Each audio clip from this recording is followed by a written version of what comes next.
தூத்துக்குடியில் விடியா திமுக எம்பி கனிமொழியிடம் அப்பகுதி மக்கள் சரமாரியாக கேள்வி எழுப்பியதால் பதிலளிக்க முடியாமல் அங்கிருந்து நைசாக கனிமொழி நழுவி சென்றார்.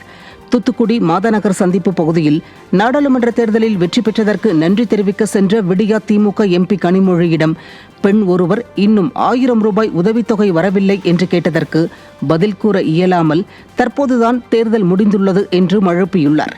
அத்துடன் திமுக தொண்டர் ஒருவர் இலங்கை அரசால் கைதான 22 மீனவர்கள் மற்றும் 2 படகுகளை மீட்க ஏன் நடவடிக்கை எடுக்கவில்லை என்ற கேள்வி எழுப்பினார். இதனை சற்றும் எதிர்பாராத விடியா திமுக எம்பி கனிமொழி பதில் கூற வழியில்லாமல் அங்கிருந்து தப்பித்தோம் பிழைத்தோம் என நைஸாக எஸ்கேப் ஆனார். தேர்தலின் போது கொடுத்த வாக்குறுதிகளை நிறைவேற்றாமல் விடியா அரசு அண்டை மாவட்டத்தில் பிரசித்தி பெற்ற அல்வாவை மக்களுக்கு பரிசாக கொடுத்து வருவதாக அப்பகுதி மக்கள் ஆவேசமாக கருத்து தெரிவித்திருக்கின்றனர்.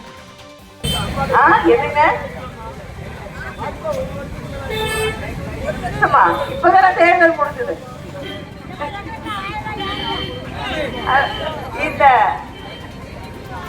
ஒரு கோரிக்கையும் வேண்டாயா, இந்த இலங்கையில் உள்ள மக்களை விடுவிச்சா போதுயா.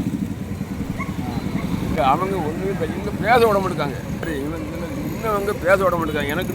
எனக்கு ஒரே ஒரு கோரிக்கை, எல்லா தமிழ் மக்கள் அக்கா சொல்லிச்சு, நான் விடுவிப்பேன்னு சொல்லிச்சு. அக்கா சொல்லிச்சு, கீதாக்காவும் சொல்லிச்சு, கனிமொழியும் சொல்லிச்சு.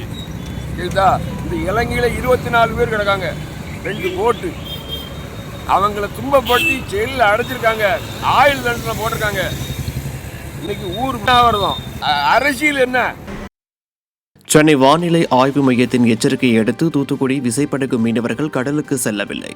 மன்னார் வளைகுடா கடல் பகுதி மற்றும் குமரி கடல் பகுதி மற்றும் அதனை ஒட்டிய தென் தமிழக கடற்கரை பகுதிகளில் ஆழ்கடலில் 45 கிலோமீட்டர் முதல் 65 கிலோமீட்டர் வரை சுழற்காற்று வீசக்கூடும் என எச்சரித்த சென்னை வானிலை ஆய்வு மையம் மீனவர்கள் கடலுக்கு செல்ல வேண்டாம் என அறிவுறுத்தியிருந்தது. அதன்படி தூத்துக்குடி விசைப்படகு மீனவர்கள் கடலுக்கு செல்லாததால் மீன்பிடி துறைமுகத்தில் 260க்கும் மேற்பட்ட விசைப்படகுகள் கரையில் நிறுத்தி வைக்கப்பட்டுள்ளன. இதேபோல் மாவட்டத்தின் மற்ற பகுதிகளில் இருந்தும் விசைப்படகுகள் செல்லவில்லை. குறைந்த அளவிலான நாட்டு படகுகள் மட்டும் மீன்பிடிக்க சென்றுள்ளன.